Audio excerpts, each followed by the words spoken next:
देखिए मेरे पाकिस्तानियों, आपने पता नहीं हिंदुस्तान के अंदर जो आजकल कोरोना के हालात हैं वो देखे हैं या नहीं। ज़रूर देखें। मीडिया के ऊपर आ रहा है, टीवी के ऊपर आ रहा है कि वहाँ किस तरह ऑक्सीजन की कमी हुई है, हॉस्पिटल भरे हुए हैं, कई बेचारे मरीज़ हॉस्पिटल जाते ही नहीं हैं और वो सड़कों पे मर जाते हैं। और जिस तरह यानी वहाँ कोरोना के हालात हैं, मैं आप सबको आज अपील करना चाहता हूँ कि अगर हमने अब एहतियात ना की, चंद दिनों में, हफ्ते में, ज़्यादा से ज़्यादा 2 हफ्ते में हमारे वो हालात होने वाले हैं। इस वक्त हमारे अस्पताल सिर्फ इसलिए वो हालात नहीं हुए जो हिंदुस्तान में है क्योंकि हमने 1 साल पहले अस्पतालों की कैपेसिटी बढ़ा दी थी।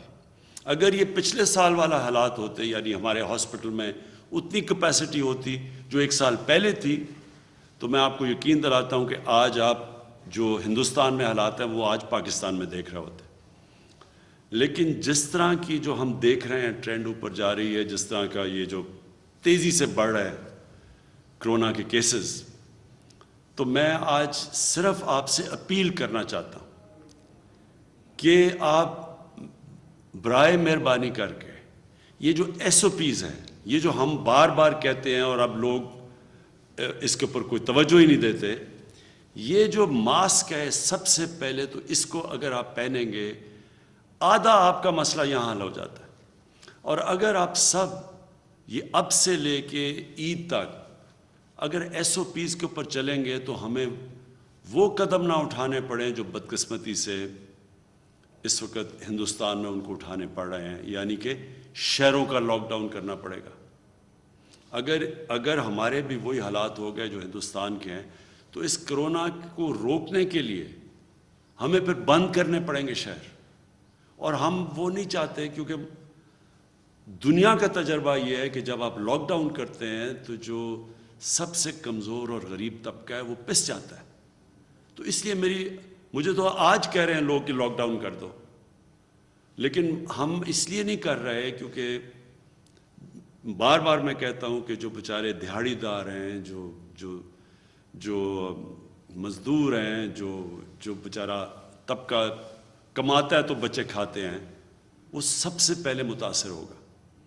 इसलिए हम अभी रुके हुए हैं, लेकिन कितनी देर हम ये रोक सकते हैं लॉकडाउन से, आपके ऊपर डिपेंड करता है। अगर आप आज से एहतियात करें जिस तरह 1 साल पहले आपने की थी। 1 साल पहले जब पिछली रमज़ान आई, वाहिद मुल्क था पाकिस्तान जिसने मस्जिदों को बंद नहीं किया।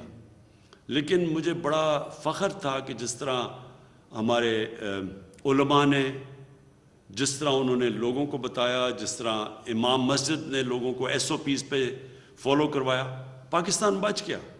हमें कोई मस्जिदों से कोरोना फैला नहीं। उसी तरह आज अगर आप उसी तरह एहतियात करें, और मुझे अफसोस से कहना पड़ता है कोई एहतियात इस वक्त नहीं कर रहा, कोई SOPs के ऊपर नहीं चल रहा, बहुत कम लोग चल रहे हैं। इससे बहुत बड़े ख़तरे का अब हमें सामना करना पड़ रहा है। इसी तरह अगर हमने एहतियात ना की, हमें लॉकडाउन करना पड़ेगा। हमारी माईशत जो कि अल्लाह का करम से इस वक्त ऊपर जा रही है, उसको नुकसान पहुंचेगा, दुकानदारों को नुकसान पहुंचेगा, फैक्ट्रीज़ को नुकसान पहुंचेगा, लेकिन सबसे ज़्यादा नुकसान बेचारे गरीब लोगों को पहुंचेगा। नमस्कार, आप देख रहे हैं DNP इंडिया। मैं आपके साथ हूं विशाल पांडे। जब खुद का घर शीशे का हो तो दूसरे के घरों पर पत्थर नहीं मारा करते।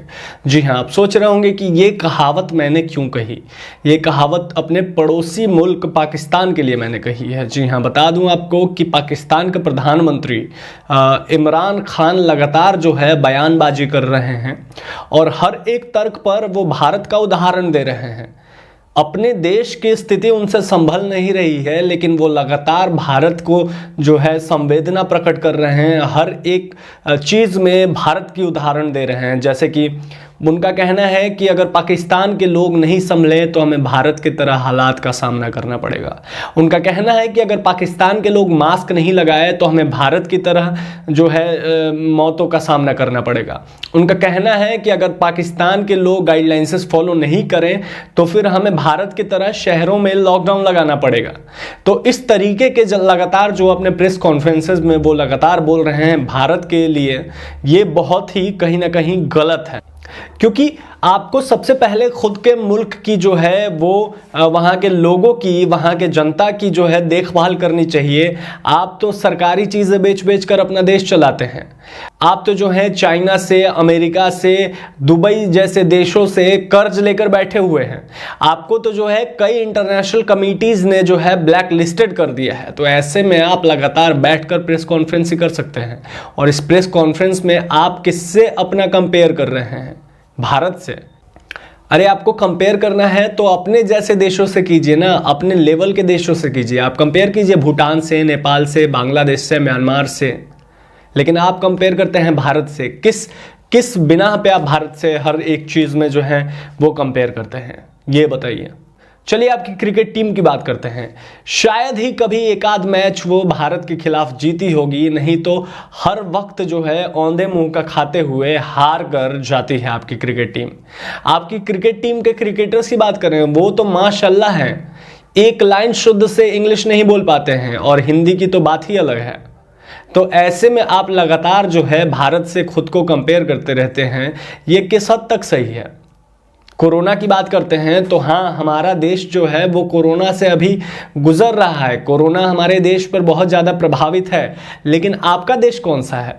अब आप दिन भर में 50,000 टेस्टिंग कीजिएगा तो उसी हिसाब से रिकॉर्ड्स भी आएंगे ना। अभी बता दें कि पाकिस्तान में लगभग 86,000 से ज़्यादा एक्टिव केसेस हैं। लेकिन अगर टेस्टिंग देखा जाए पाकिस्तान में तो एक दिन में लगभग 50,000 ही टेस्टिंग हो पाती है। अगर आप टेस्टिंग को बढ़ाकर 2 लाख, 3 लाख, 4 लाख करते हैं तो देखिए आपके कैसे मामले सामने निकल कर आते हैं। लेकिन आप टेस्टिंग तो बढ़ाते नहीं हैं। तो इस तरीके से हर एक जो है मुद्दे पर भारत को अपने बातों में घसीट कर ले आना, ये बहुत ही गलत है। और एक जिम्मेदार नागरिक होते हुए भारत का और एक पत्रकार होते हुए हम आपसे यही आग्रह करेंगे कि आप पहले अपने घर की जो देखभाल है वो कीजिए, अपने घर की स्थिति को ठीक कीजिए। उसके बाद जो है दूसरे के घर में झांका ताका कीजिए। और पाकिस्तान, हम चाहते नहीं हैं कि पाकिस्तान में जो केसेस हैं वो बढ़े। हम चाहते हैं कि हर जगह पर जो लोग हैं वो सुकून से रहें, हर जगह पर जो लोग हैं वो अच्छे से रहें, कोरोना ख़त्म हो, हम यही चाहते हैं। लेकिन पाकिस्तान को भी इस तरीके से हर एक बात पर भारत के लिए बीच में कूद कर नहीं आना चाहिए। भारत के बीच में नहीं पड़ना चाहिए हर एक छोटी मोटी बातों पर। ऐसे तमाम अपडेट्स के लिए आप देखते रहिए DNP इंडिया। हम आपको सारी अपडेट देते रहते हैं। और अगर आपने अब तक हमारे चैनल को सब्सक्राइब नहीं किया है तो जल्दी से कर दें। धन्यवाद।